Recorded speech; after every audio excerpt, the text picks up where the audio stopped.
নারী সবচেয়ে বেশি ভালোবাসা যে পুরুষ পেয়েছে, নারীর সবচেয়ে বেশি রাগ, অভিমান, ঝগড়া, খুনসুটিও সেই দেখতে পেয়েছে। মেয়েরা একটু এমনই। মেয়েরা যাকে সবচেয়ে বেশি ভালোবাসে তার উপরই সবচেয়ে বেশি অধিকার দেখায়, রাগ করে, ঝগড়া করে, অভিমান করে। নারী সরলতার প্রতিমা হয়, আবার রাগের উপমাও হয়। সব কিছু নির্ভর করে আপনার ওপর, আপনি তাকে কিভাবে ট্রিট করছেন সেটার উপর। স্বাভাবিকভাবে পুরুষের তুলনায় মেয়েদের মুড সুইং হয় বেশি, তাই মেয়েদেরকে বুঝতে পারা একটু বেশি কঠিন।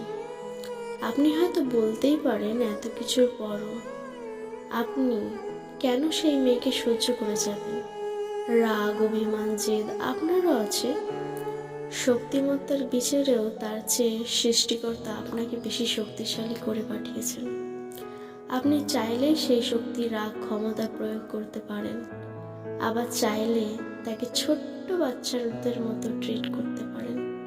ক্ষমতার প্রলয় না দেখিয়ে ভালোবাসার চাদরে তাকে আবৃত করে রাখতে পারেন। হয়ে উঠতে পারেন তার প্রিয়তম পুরুষ, সবচেয়ে নিরাপদ আশ্রয়। বুদ্ধিমানরা তাই করে, কারণ তারা জানে মেয়েদের ওপর রাগ, অভিমান, কঠোরতা দেখিয়ে মেয়েদের কাছ থেকে সবকিছু আদায় করে নেওয়া যায় না। তবে ভালোবাসা দিয়ে তার কাছ থেকে পুরো পৃথিবী আদায় করে নেওয়া যায়। নারী এমনই।